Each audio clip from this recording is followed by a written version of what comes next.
Hi everyone. So we have with us Mr. Alan, who's the CEO of Cosmos Center of Education, Trivandrum.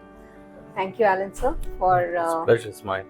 for taking time from your busy schedule to spend this session with me. Absolutely. I'm really honored because he's such a visionary leader who has run this institute single-handedly for the last 2 decades. And today, let's find out a little bit about what makes a visionary leader the person he is. So I'll just ask you a few questions. Yeah, please. Yeah, and just be comfortable with us and just let us know your thoughts and opinions. Yeah, surely, yes. So you were actually working in UK.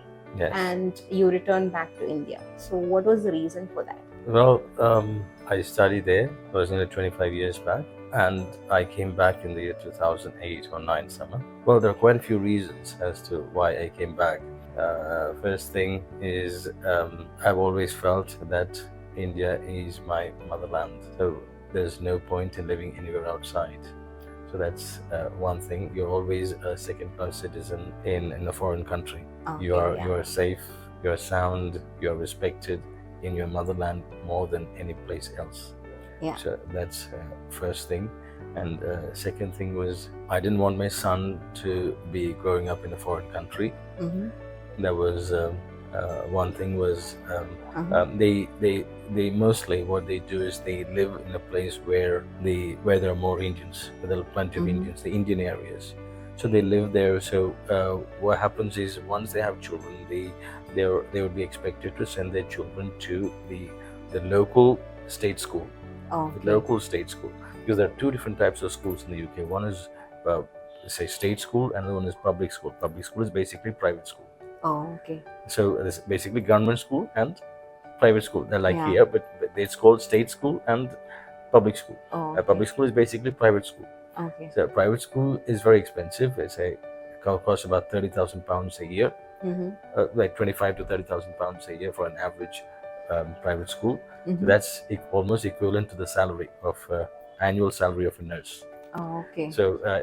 So most people who go there in the first place, they wouldn't be able to afford it. Yeah. And what they do is they send their children to the local state school, which is where they send their children to. And once they do that, this school, remember, this local school runs on the funds given by the local people. Does not get enough amount as for their upkeep. And as a result, they get less amount Funding from the local government. Okay. And as a result, the infrastructure they provide is not of high quality, which includes the teachers as well. So they may not have the right teachers. So basically what happens is if you're living in a particular area and you send the children to a particular local school, which is free, state school is free, okay? It's not state school is free, then perhaps you won't get the right education. Oh, okay. So but you can send another option is you can send your child to a private school, but that's very expensive. Most people so you don't won't do that. be able to afford it. You won't be able to afford it. You send your child to a local school, state school, which again, when you go to a school, you don't get the right funding there, so the quality is low, and also you get the freedom that you get is huge in state schools. There's no one to control you. The discipline, there's no concept called discipline there. So in private schools, there is more than enough of discipline. So they're not getting the right education. Yes, basically. exactly. They don't have the right funding, so they're not the infrastructure is less, and the teaching quality is poor as well compared to private schools. It's not a good place to raise a child. Yes, we can't be assured. In the state schools, no. But Yeah. in the state school, it's a bit difficult. So that's another one for the child. And again, we know when we go there, we Too know much exposure to a lot. when we go there, we know we don't belong there. This is our homeland. We know that. But the child, when he's born and raised in a foreign country, they wouldn't know that their motherland is something different, and they're living there for just on a borrowed. It's a borrowed place. Yeah. But for them, the place where they live in is where they belong to. Yeah. But that's So not it's how like a people. cultural identity Yes. crisis. So there is people around them may not be treating them like such. Yeah. So they get a lot of. there is a lot of friction in their confusion. lives, confusion, friction. We don't want their child to put up with that. Yeah. We can take this as a very honest review of a life Of an for an NRI. immigrant. Yeah. So it's not people go there with a very High expectations and rosy hopes. vision of the future. Of course, with financially, perhaps they might, Yeah. but there are other things as well with regard to family. But this is one thing which people have to Definitely think understand. Yeah. Understand what they're getting into. Yeah. If So you're it's going to not- raise a family and you're going to have the children grow up there, then perhaps you'll have to think twice. So there were quite a few reasons as to why I left. I didn't want to continue living Yeah. in the UK. I mean, especially when you decide to have a family. Yeah, definitely. So you kept your family in the forefront and you took a decision to come back Yes. to your homeland and absolutely. settle off here and Yes. raise your son in a Yes, very, yes, I would say, holistic environment. yes, right? yes. So when you started this center, what was your vision and why did you start the center? Well, I didn't have a lot of vision actually. The person who, in fact, it was not my idea either. I just while I was working in a place where I was taking classes for English in another place, and I was there for 5-6 years or some. After 5-6 years after coming back from the UK, I used to work in that place, and even though the salary was meager and the conditions terrible, I continued to work in that place. It doesn't really bother me, but there was a student, one of the students who was there under me. He saw something in me. I don't know what, but yeah, it was. I have classes from between 6 and 8 in the evening. Okay. So this guy used to stay back, and he waylaid me in the just outside the place. He used to waylay me, and he used to constantly badger me to start in a different place of my own. And actually, I didn't. I was not. I don't have a family member who does business. Most of my family are either into agriculture or like in estate or rubber, Business. and I mean basically agriculture related. Yeah. And either they're in the 9 to 5 kind of job, or in agriculture, rubber estate or something like that, where produce and all Nobody's that. in the education aspect. No, I mean it's not like that. I meant no one is in the field of business where you You utilize the have to- work of others to make profits. Yeah. In that sense. So I was very new to business or to start one, and this guy kept on badgering me. He used to. He never let me go after the class. He got me just outside, and he kept on speaking to me. I mean, for at least for 1 hour after the class, he used to speak like that for 1 month. And still I was not convinced. I didn't want to start, but he was absolutely adamant. So what he did was he went and searched for places for rent where I could start an institution, and he wrote down everything, and he gave me the list and told me to call those people and just see for yourself. I mean, see whether it's possible. In fact, I was shocked because I thought he was just trying to make me start institution, and I wasn't sure that he was this particular about me starting it. And he gave me all the list of the areas that I could start with, along with the places that are available for rent and everything. He gave it to me in hand and asked me to call. Just only thing I had to do is call the people. And there were about 10 places where I could go and call. And I thought I'll call 1 or 2. I just called 1. Okay. And that was it. Okay. That fixed it. Okay. So it was, So as he you could found say, the places also. yes. Okay. I didn't do anything. So, And it was not my idea, it was God's plan. I had nothing to do He sent the with it. people also. I'm not guilty of starting this Yeah. business. Okay. It was God's plan, and God acted through Since him. you're not taking the action, the action was done Yes, for you. You just he needed to take a knew I decision. wouldn't take any action. I wouldn't take any steps Initiative. to start this place on my own. But perhaps he sensed it from my words, and he took the initiative, and he brought He everything pushed to you me. into it. He pushed me exactly. So he and- must be happy now to see how well you're running this after 2 decades. yes. I saw him last month or so. He's now in Canada. I mean, he was in Canada. He was actually. I told you, he was my student. Okay. He lived there for nearly 10 years, and he came back as well. He now lives in Pune. Okay. His father runs a business, so he saw some potential in me.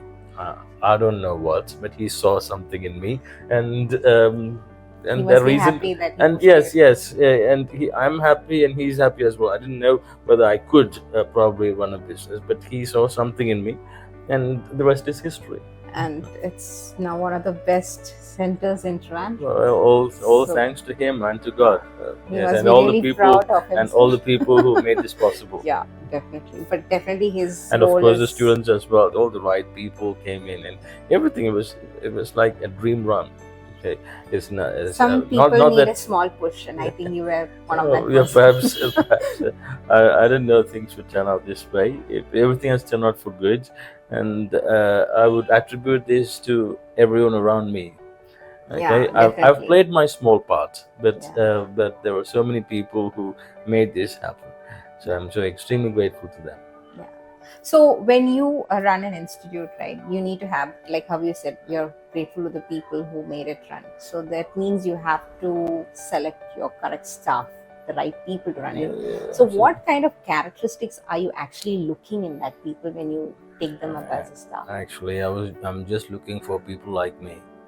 Okay, keep on working. Okay, so the time when I started this and all, I used to start at 7 in the evening and finish off till 9 because we had that many students. Mhm. It was like so many. It was a flow of students Mhm. to us when we started, and I just want someone who's like me. That's the kind of people I'm looking for. When I do interview person, I just you get a vibe as to what kind of person they are. Actually, first thing I want to see is whether they are selling themselves to this job. Mhm. As a person, when you're going for an interview, make sure you sell yourself. That kind of attitude is very rare among people, and especially those who go for interviews. They don't do that. They just wait for everything to happen to them, wait for the employer to find out the skill in them. It's a bit difficult because you've got so many people applying for a job. Mhm. So first thing you need to sell yourself. You need to market yourself. Market yourself, and you need to Show you that need you're to- eligible there- for there are that job. certain things that I would look for. As I said, I want someone like me who works, and I don't want people who are motivated just by money. Mhm. Because the people who are around me, of course, we do pay them, pay them good. But the thing is, that should not be the primary motivator. Yeah. Because You should not just work for the sake of for- money. Yes, but You should there- have yes. some sort of passion towards the job. Absolutely, you need to be dedicated to Yeah. what you're doing, and perhaps I look for some qualities like that. But just for an example, would be like I would be looking for someone who does voluntary work. So if someone has done voluntary work for quite some time, that's extremely positive for me because it's not Selfless kind of that's kind of work. I attitude, need right? people like that. Yeah. And people who are good, who are dedicated to what they're doing. They want to see things around them improve. Yeah. Like they want to see, they want to find, they want to make sure that when they leave the place is much better than what it was before. I want people like that, and if I can sense that in the CV that they give me, or if they try to sell themselves, whether that quality to me, well, I would take it. Yeah, actually, just today I came across a quote in which a CEO was telling the reason why he feels he became a leader is because he gets the job done not for the sake of the money, because it needs to be done. So it's not just for the money's sake he's doing Of course, it. It's one of the purpose which he has to work Yes, for. as I said, when I said I look for people like me in others, the thing was when I used to work, the first job I've done was not based on money. I wanted to enjoy the job. So, Yeah. and I liked The what I passion was for the doing. work. And in fact, while I was working for somebody else, I mean, while after I came back to India, I came up with quite a few techniques. I was just relaxed, and I came up with quite a few techniques during that time, and that exactly what has propelled this institution and this organization through. Oh, Because okay. I enjoy, because everything that I made of my own. Yeah. Okay? It's everything I made on my own, and All I your found patterns and everything. Okay. I made it myself. And it was Okay. for 5-6 years. I used to work for somebody else, and I came up with this pattern myself. I used to teach that pattern there, and when I started, this pattern is what helped me. Which- Because if I thought I'm not going to teach this pattern for a different institution for which I don't own. If I had that attitude, then this institution wouldn't have happened, because that's where people got attracted. drawn to me. They As got a- drawn to me, as well as to the techniques that I used to teach. And that's why you have such excellent results. And Yeah, yes, exactly. Yes, we make it easy for Malayalam medium students, because clear. that's the kind of people who need help. Yeah. Okay, we made it easy for them. So it's because of the patterns found you developed. yes, we found we worked. I worked a lot on the exam pattern, and it's more like, we are products of Kerala Yeah. University. What we do in Kerala University, study the question paper. Yeah. What we did was we did all the question paper, like what the questions that is over the years, let's say a decade or so. We collected everything. We found patterns in that, and then we presented those. We connected everything, and then we taught that to students in a capsule format, So that they can easily clear their Exactly. Yes. Yes. Exams and all. Absolutely. Yes. So that's something I think the students will be happy to hear all this. Oh, yeah, yes. Because they don't know what went behind all the Oh effort. yes, we have worked so much behind the scenes work was plenty to come up with something like this. Yeah, to make it so easy. Of course, for in writing, when I came up with these patterns, when I found the patterns, I have written at least about 200-300 pages of answers, and then you find patterns, you reduce the whole thing that you have written, and then you pick only the relevant bits, and so the work that you have done is humongous. Yeah. So, but we are glad that at the end of it, we were able to come up with something. So if you actually go through Cosmo Center's reviews, you will see the students mentioning that this pattern helped them. This method actually made it easy for them to clear this exam. Absolutely, yes. And they feel that they would not have been able to achieve this if they had studied somewhere else. True. Because there were times when we are so happy with what we are doing. Because there was times when I think it was in 2018 or 19, when someone who had been studied all over Kerala, and they failed about 8 or 9 times, when they came up to us and they passed it in the first attempt itself. So that was quite. I felt so over the moon, over the clouds. That your pattern would help I helped. I was able to be of much help to that person. So we changed lives. Yeah. So that's what exactly. This brings a lot of happiness to me. To open up I would say, the doors of opportunities for those who are actually not open for that because of their limitation in language. Right. I think Cosmo Center has played a big role in that. Yes. I'm so happy for that. So I'm so happy that we created such changes in people's lives. Yeah. And I'm so that's the greatest achievement, I would say, helping change people's lives. Yeah. So thank you so much, Arun sir, for sharing these deep insights with us. Thank you very much. The pleasure is mine. There's not many people have asked me this, but and I'm actually kind of really glad that you did open up about all this, because so many people really want to know who's the man who's running the show. And today I think I gave a small glimpse of that. Thank you very much. Yes, thank you. Thank you.